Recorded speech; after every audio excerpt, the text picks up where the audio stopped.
Welcome to PBLink Stories. We explore the stories and uncover the business secrets of some of Britain's most successful entrepreneurs. Polish construction businesses have earned a good reputation in the UK. What's their secret? And what is it like building a business in the UK when you're not British? I'm Bill Mayer of precisionpresentation.com, and I'm on a quest to learn the secret of business. I think the answer is to be found among Britain's diverse entrepreneurs. Today, I'm talking to a very successful businessman, Greg Kasprzak, originally from Ostrzeszów, Poland. He runs GK Electrical Contractors with his business partner, Tiba Al-Khalidi, who is originally from Iraq. As always, if you listen through to the end, we're going to reveal the secret of business. Hello, Greg. Welcome to PBLink Stories. Hello there. Could you tell us a bit about yourself and your business? Yeah, as you mentioned, my name is Greg. I run a company called GK Electrical Contractors. We are local electrical contractors covering domestic and commercial markets, offering pretty much every type of electrical work, which include wires, also, alarms, home controls, and so on. Oh, fantastic. And how is business for you during lockdown? As probably everyone experienced, a little bit, it's a little bit a strange animal at the moment. Mm-hmm. But to be perfectly honest with you, we find ourselves to be more busy than before for some strange reasons. Probably because, maybe because people spend more time at home and they notice the things which have to be done, or they have simply more time to deal with it. Of course, of course. And that's why, they finally get around to the things they were always postponing. Wow. So that's good news, yeah. Yeah, it's quite good. On the other hand, obviously, people are still hesitant to, have someone around because of all the virus things. So, yeah, as I said, it's a mixed bag. On one hand, we sort of very busy. On the other hand, as everyone else, we have to deal with all the challenges the current situation brings. It's quite good. I cannot complain. Fantastic. And of course, I believe construction sites are still open around about where you are. You cover London, Surrey, and further beyond that sort of area. So are construction sites still open there? Yeah, the construction sites are open. As we know, even if we are in the lockdown now, the construction works as normal. Oh, I see. If you can call it like that. And yes, we work mainly London, Surrey area, but we also travel all around the country because we have few contracts which require us to do so. So we pretty much everywhere. Yeah, that's great. Now, Greg, you qualified as an electrical engineer in Poland in 2000, but you continued your studies here in England. How did you find it studying in your second language?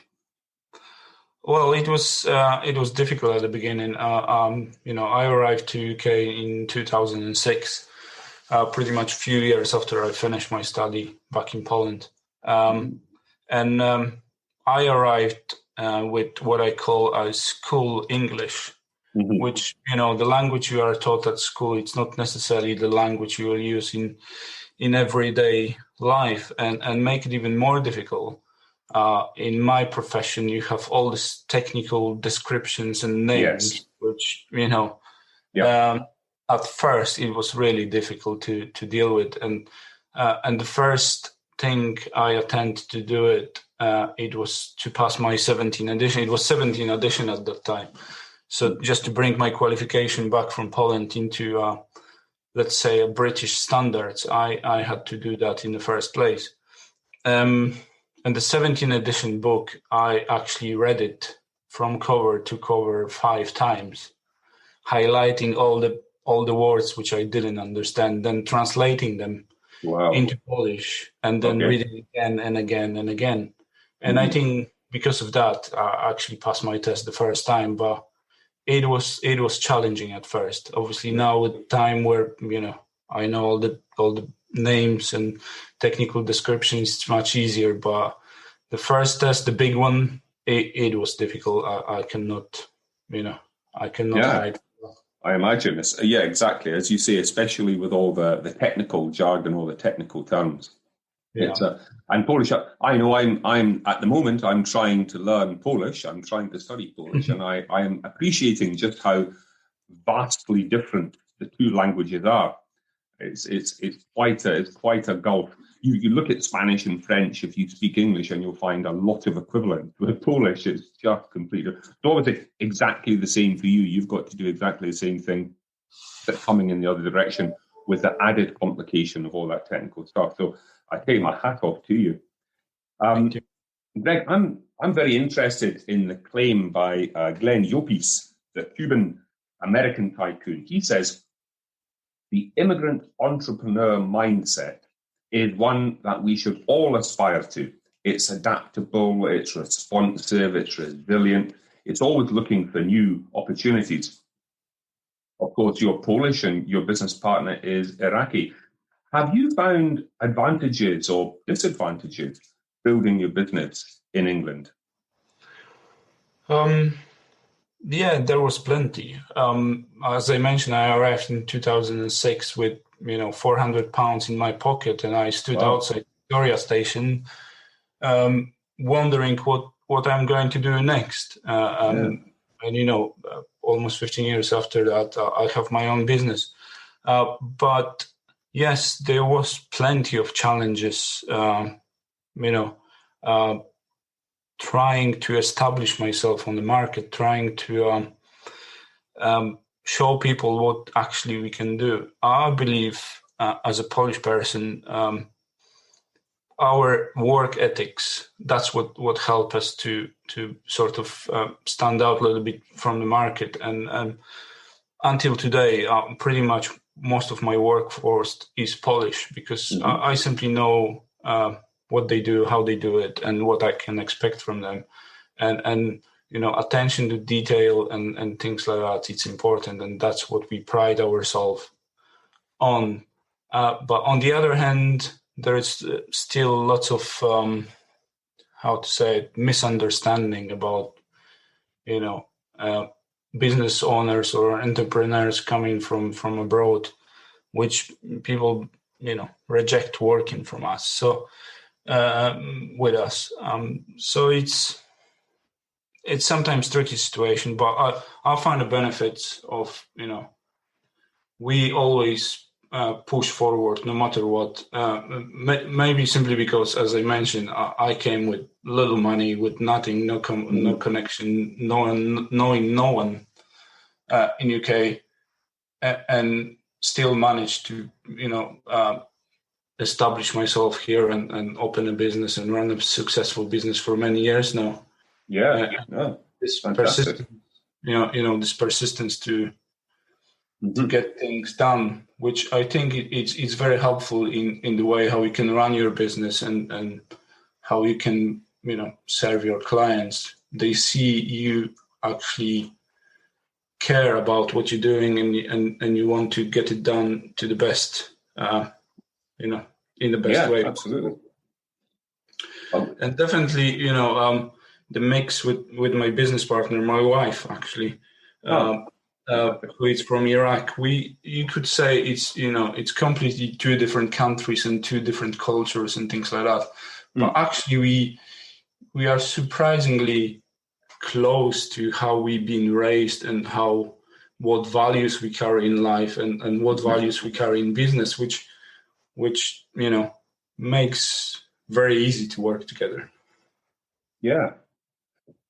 Recapping there, I mean, you're absolutely right in your appraisal, I think, of, when you say you employ lots of Polish people, because Polish construction professionals enjoy a very good reputation in the UK.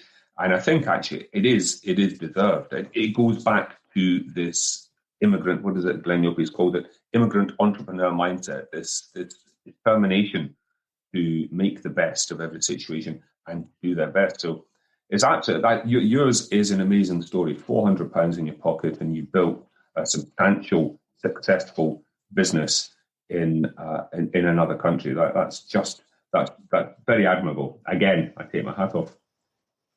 Yeah, Eva, of course. I cannot take all the credit for it, because I will always say my wife and her business knowledge and her business skills helped me a lot. I wouldn't be where I am at the moment without all the support and help and all the advice she gave me along the way. It's easy to have someone like that next to you, where you can come with the idea, ask the question, and they will tell you straight it will work or it won't. So you save a lot of time on avoiding doing the things which won't bring you any benefit, avoiding doing the things which won't make your business any better. So I cannot praise her enough for all the help along the all the years we run the business together, because of her knowledge and experience and all that.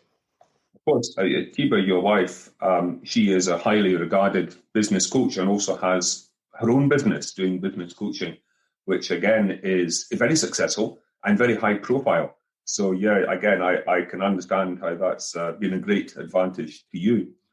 So can I drill down to some of the detail there? We have the beginning. You arrive here, you've got a small amount of money in your pocket, and we've got the end where you've got this very successful business, which has been helped by your wife and her expert knowledge. Can you talk a little bit about what were your first steps? So if I'm in Scotland, I moved down to London, I moved down to Surrey, I've got £400 in my pocket, and I want to build an electrical business. Let's just say I'm a qualified electrician. What are the first steps that I take? What do I do? Well, at the beginning, before I done the 17th edition, I couldn't, or I didn't even want to work as an electrician, because I believed you have to have the knowledge and skills to, especially in my profession, to do the work properly and correctly in the first place. So I started from doing any, small jobs, whatever was available, just to have some money in my pocket. Okay. And then once I passed the exam, I simply start, going from building site to building site, asking if they need any help. And because of that, I sort of got into the circles, let's call it, of business, of building or construction businesses. And then, as we always praise ourselves, the quality and the customer service, that's what helped me to grow very quickly, because the best advertisement is when you get recommended by your past client to someone who is looking for an electrician. There's no better way of gaining new clients. And that's how my business basically grew, because people could recommend me to their friends or family members, and they knew what they can expect. And from that, from smaller job to bigger job to another one, and step by step, that's how it evolved. Great stuff. There is nothing better than a personal recommendation for a tradesman, for someone like an electrician, a builder, a plumber, anything like that. It just gives the customer a great reassurance. You're absolutely right. You could have adverts on national television, you could have adverts in magazines, but a personal recommendation is always going to trump that. People saying that this guy is reliable, this guy is he's punctual, and this guy is good at what he does. It's like absolute gold. So yeah, I see what you mean. Yeah. Now, I suspect that part of the success in growing your business to the size that it is now has been through business networking, and there's a rumor that you have said that you were a victim of PBLink networking, Polish business link networking, and you acquired Danwood House, a house builder, as a client at the PBLink networking event. You've been kept busy ever since. That's correct. Yes, I always joke with Bartek that it's all his fault because in one of the PBLink meetings I had the pleasure to talk to a business market director for Danwood, and we got chatting, and they are a company from Poland who does prefabricated houses, but then they assemble them and build them for the clients in UK, and they were looking for new electrical subcontractors to work on their projects. And shortly after we met at PBLink, we done 2 sort of trial houses with them. They were happy with us. We were happy with them, and we are happy to work with them. And now we're approaching probably about 2 years of working together, and we are 50 houses deep into the cooperation. And it's going strong. It's going from strength to strength. And Danwood is a great company to work with because I think we have very similar sort of approach to the product we want to offer to the client. Danwood manufacture houses which are very energy efficient, very comfortable and high quality, and that's exactly the sort of product we want to offer to our clients as well. So I think our principles go really good, sort of hand in hand together. That's why probably the cooperation goes well as well, because we have common target. Yeah, you have shared values. Yeah. But yes, it's all Bartek's fault and it's all PBLink's fault. Yeah. And definitely business networking is it's a big part of our business development as well, because you never know who you're going to meet in one of those meetings, and you never know where a simple conversation can take you. Because at the beginning it was a simple conversation, and now we built 50 houses together, which, yeah, that's amazing. It's a massive thing. Mm-hmm. Yeah, that's great. Shared values, fantastic. Greg, how important is it to stay on top of developments in your industry? Yeah, it's very important. Especially in my profession, the market it's moving, and even yesterday we have announcement from government about this Green Deal grants and the way how the whole country is moving, where they want to carbon neutral by 2050, and we won't have new combustible engine cars on sales from 2030. So everything goes into electric cars and more energy efficient buildings, or more energy efficient style of life, let's say.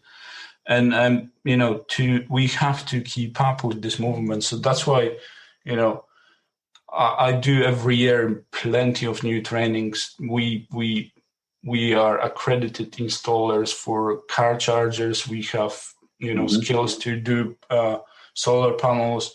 I'm in talks now with Tesla to become their installers for power walls, which it's your domestic sort of storage of energy. So yeah, we have to be on top of that all the time. Otherwise, you will be just left behind, and the market will move on without you.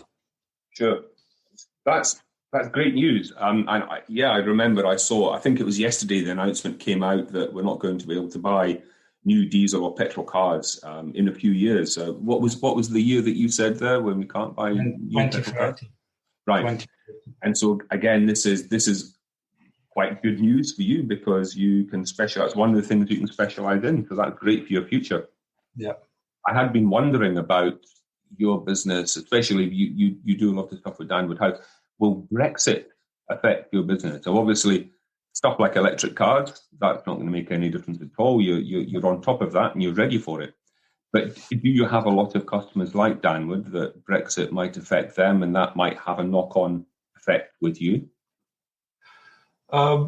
It'll definitely have some effect, but we've been preparing for that for quite a long time, and obviously Danwood done steps on their own to actually make sure they are as prepared as they can be. Unfortunately, it's a little bit unpredictable at the moment how the market will actually look after Brexit, and not going into politics too much. Us not having a trade deal with European Union doesn't help the situation. But yeah, the only thing we can do is try to prepare as much as we can and sort of predict what's going to happen. And then, going back to the subject, how you adjust to the market, we just need to be, on our feet and think quickly how we can, fit into the new reality after the Brexit. Mm-hmm. Yeah. Greg, that's excellent. Thanks very much for everything that you shared with us. We've come now to the culmination, and we promised our listeners if they hang on to the end, then we will reveal the secret of business. So here it comes. Greg, what is the secret of business? My secret of business is deal with every client personally, and do the work for them as you will be doing it in your own home. And I think that's the best recipe of having a successful business. You need to treat everything with the attention to detail and with the best care. And in my opinion, and that's how it worked for me always until now, just do it as you will do it in your own home. Fantastic. That's great values. And I think as well, for your particular business, I think we've learned that you have said dziękuję to Bart for his introduction at the PBLink networking, and shukran to Tiba for her expert business knowledge throughout the years and her expert business guidance, throughout the years. Greg Kasprzak, thank you very much for your time today. Thank you very much for sharing your wisdom with us. That's all we have time for. But to our listeners, be sure to subscribe to PBLink Stories as we hunt down more diverse entrepreneurs to discover the secret of business. Join us at our next event and engage with the business community.